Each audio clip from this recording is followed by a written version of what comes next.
2019 সালের আজকের এই দিনে এই জাতির হৃদয় ভেঙেছিল, এই জাতির ছাত্র সমাজের হৃদয় ভেঙেছিল।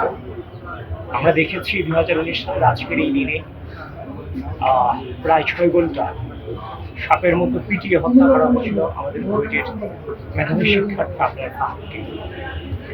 সে সময়টাতে আমি একটা বাজারে ছিলাম, যখন আমি তার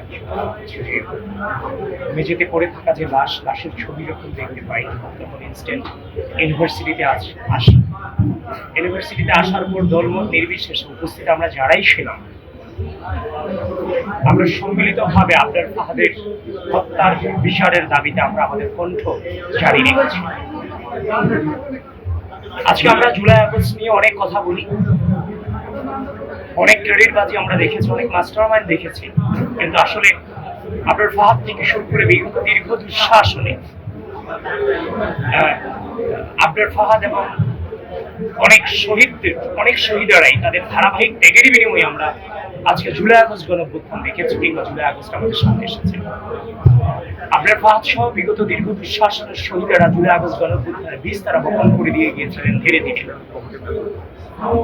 আবরার ফাহাদের বিষয়টা স্পেশালি বিগত দীর্ঘ সময় ধরে বাংলাদেশের উপরে যে আধিপত্যবাদী অপশক্তির যে আগ্রাসন ছিল, সে আগ্রাসনের বিরুদ্ধে ঐক্যবদ্ধ লড়াইয়ের প্রতীক ছিল আমাদের আবরার ফাহাদ। এবং সামনের নতুন বাংলাদেশে হচ্ছে যে আপনার নতুন বাংলাদেশে আবারও এই আধিপত্যবাদী অপশক্তি যদি কোনো হচ্ছে যে তৎপরতা আমরা দেখি, তার বিরুদ্ধে লড়াইয়ের অন্যতম স্পৃহা এবং স্পিড থাকবে আমাদের হৃদয়ে আবরার ফাহাদ। কিন্তু একটা জিনিস খুব হচ্ছে যে আফসোসেরও ম্যাটার, ফ্যাসিস্ট হাসিনার থাকাকালীন সময়ে আবরার ফাহাদের হচ্ছে যে যারা ছাত্রলীগ সন্ত্রাসীদের মধ্য থেকে যারা হত্যাকারী কিংবা আসামি ছিলেন, তাদের পক্ষে হাসিনার আমলেও কোনো আইনজীবী তাদের পক্ষে দাঁড়ানোর মতো দুঃসাহস নেই।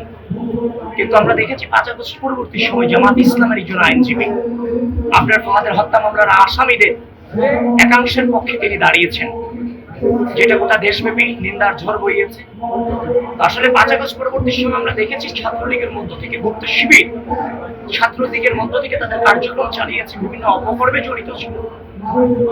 তো 5 আগস্ট পরবর্তী সময়ে যেহেতু জামাত ইসলামের একজন আইনজীবী আবরার হত্যা মামলার আসামিদের পক্ষে দাঁড়িয়েছিলেন, তো সেই হত্যাকারীদের মধ্যে আসামিদের মধ্যে গুপ্ত শিবির আছে কিনা এটা নিয়ে আসলে অধিকতর অনুসন্ধান কিংবা অধিকতর চর্চার দাবি রাখে।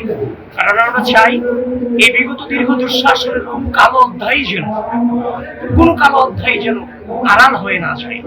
কারণ প্রতিটি কালো অধ্যায় যেন ইতিহাসের পাতায় আছে যে আপনার দৃষ্টান্ত হিসেবে রেখে দেওয়া হয়, সেদিকটাতে আমরা জোর দিচ্ছি। এবং তরুণ প্রজন্মের, নতুন বাংলাদেশের তরুণ প্রজন্মের ওইটা দায়িত্ব কোন ইতিহাসকেই যেন মুছে ফেলা যায়।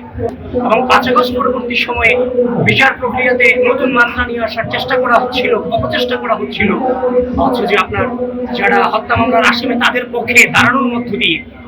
আমরা আশা করছি খুব দ্রুতই আপনার হত্যা মামলার আসামিদের দৃষ্টান্তমূলক শাস্তি গোটা দেশবাসী দেখতে পাবে, এটা আমরা আশা করছি। এবং যারাই যত রকমের অপচেষ্টা করুক না কেন, আপনার হত্যা মামলার আসামিদের শাস্তির ব্যাপারে গোটা বাংলাদেশ ঐক্যবদ্ধ, আগেও ছিল, এখনো আছে, সামনে থাকবে, এবং আমরা খুব দ্রুতই সেটা দেখতে পাবো ইনশাআল্লাহ, সে আশা রাখছি।